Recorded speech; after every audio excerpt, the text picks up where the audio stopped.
परम पूज्य गुरुदेव को नमन। आसाम की यात्रा।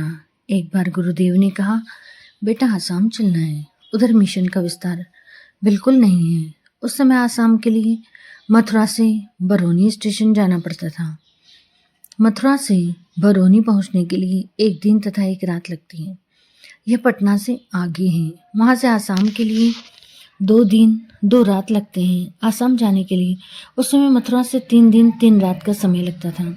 हमने कहा, जहाँ भी जाने की आज्ञा होगी चले जाएंगे। माताजी ने रास्ते में खाने के लिए चना मुरमुरा रख दिए थे। रास्ते में जब भोजन का समय हुआ तब गुरुदेव ने चना मुरमुरा खोलकर हमको दिए। हमने चना मुरमुरा खा लिए, परंतु हमारा पेट नहीं भरा।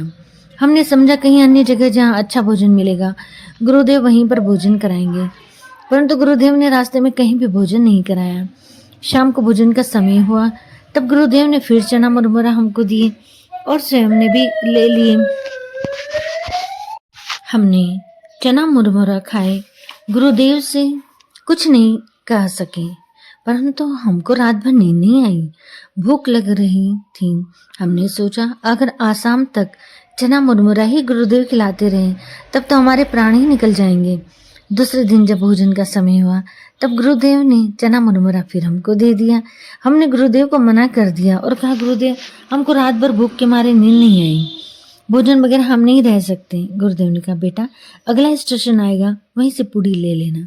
अगला स्टेशन आया तब गुरुदेव ने कहा कि बेटा पूड़ी ले आ। हम पूड़ी लेकर आए, सब्जी भी साथ में थी, उसमें प्याज भी पड़ी हुई थी।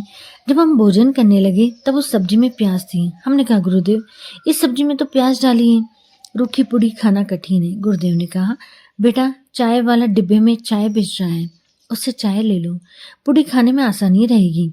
हमने चाय ली और उसके सहारे से पूड़ी खाई। हमने सोचा 3 दिन 3 रात में तो हमारे प्राण ही निकल जाएंगे।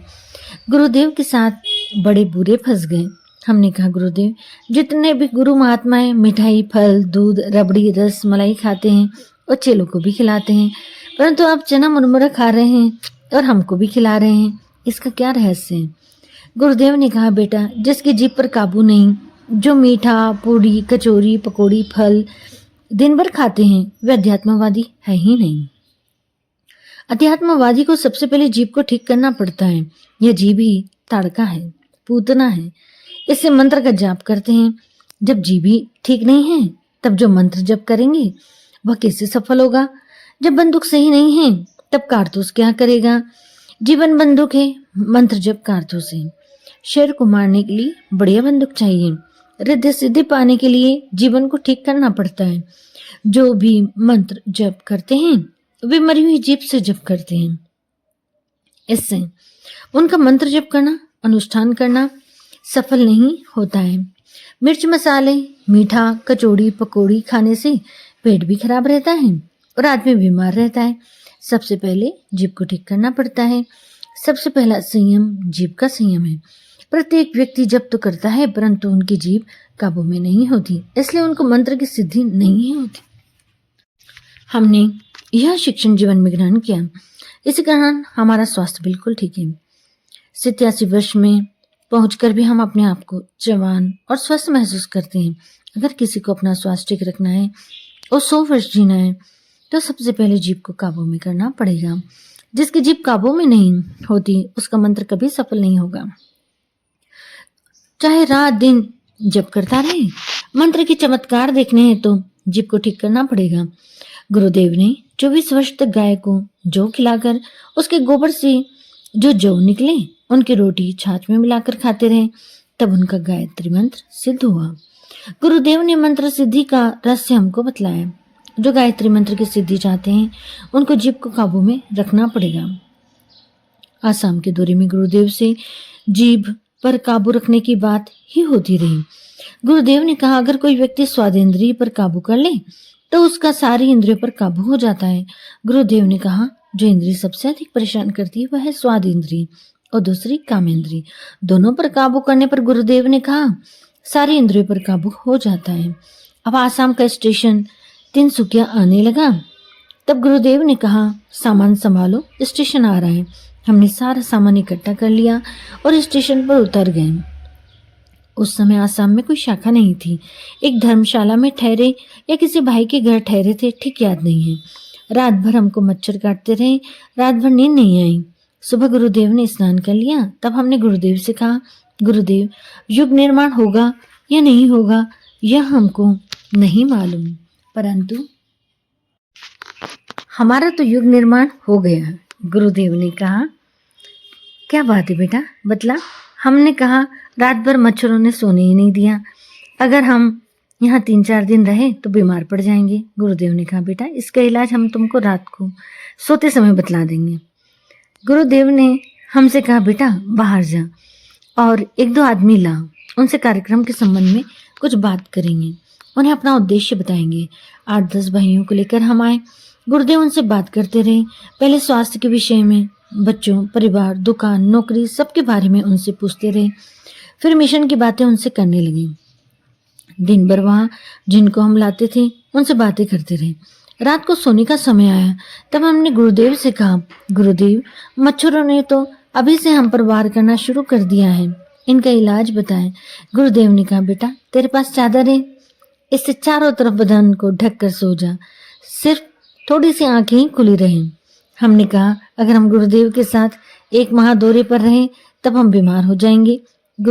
हमने गुरुदेव से कहा, गुरुदेव हम जब अध्यात्मवादियों को, कथावाचक, महात्माओं, प्रवचनकर्ताओं को देखते हैं तो उनके खाने की अलग व्यवस्था होती है। प्रवचन जो करते हैं उनको गर्म हलवा खिलाते हैं जिससे गला ठीक रहे। भोजन में पूड़ी, मिठाई, सब्जी आदि चीजें होती हैं और ठहरने को अलग मकान।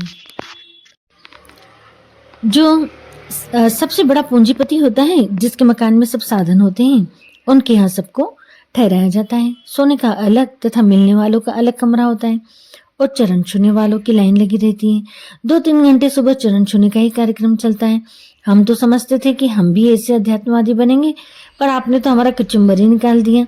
गुरुदेव ने कहा, बेटा जो शारीरिक सुख सुविधाओं को देखते हैं उसको केवल शरीर ही दिखता रहता है, वह उसकी पूर्ति में ही लगा रहता है। ऐसे धर्माचार्य जो होते हैं वो अध्यात्मवादी नहीं होते हैं। वे सब शरीर को ही भोजन कराते हैं, उसी का ही ध्यान रखते हैं। जो इसका मालिक आत्मा है उसकी तरफ ध्यान ही नहीं देते, क्योंकि इस समय यह परंपरा सी बन गई है कि गुरु के बाद जो उसका चेला होता है उसको गद्दी पर बिठा देते हैं। उसने कभी त्याग बलिदान किया या नहीं, वह अध्यात्म को जानता है या नहीं। जो व्यक्ति अध्यात्म से कोसों दूर है उनको अध्यात्म का पता नहीं है, वे गद्दी पा जाते हैं। अध्यात्मवादी शरीर का ध्यान नहीं, आत्मा का ध्यान रखता है, उसको भोजन कराता है। आत्मा का भोजन स्वाध्याय है। तुझे मालूम है कि रेल में सारे रास्ते हम पुस्तक पढ़ते आए हैं। व्यक्ति की आत्मा मर गई है, तभी तो अध्यात्म की ऐसी हालत हो गई है। कुछ प्रवचन, कुछ मंत्र याद कर ली, उनको ही कहते रहते हैं और अपने अहम की पूर्ति करते रहते हैं। बेटा अध्यात्मवादी उसको कहते हैं जो अपने लिए कम से कम खर्च करता है और दूसरों की उदारता पूर्वक सहायता करता रहता है, अपने शरीर का नहीं आत्मा का ध्यान रखता है। गुरुदेव के आसाम के दौरे से हमको जो शिक्षण मिला, जहाँ तक हो सका अपने जीवन में धारण किया। यही कारण है कि हमको अध्यात्म का पूरा लाभ मिला। कोई भी व्यक्ति उनके शिक्षण को अपनाकर अध्यात्म का पूरा लाभ उठा सकता है। सभी को प्रणाम।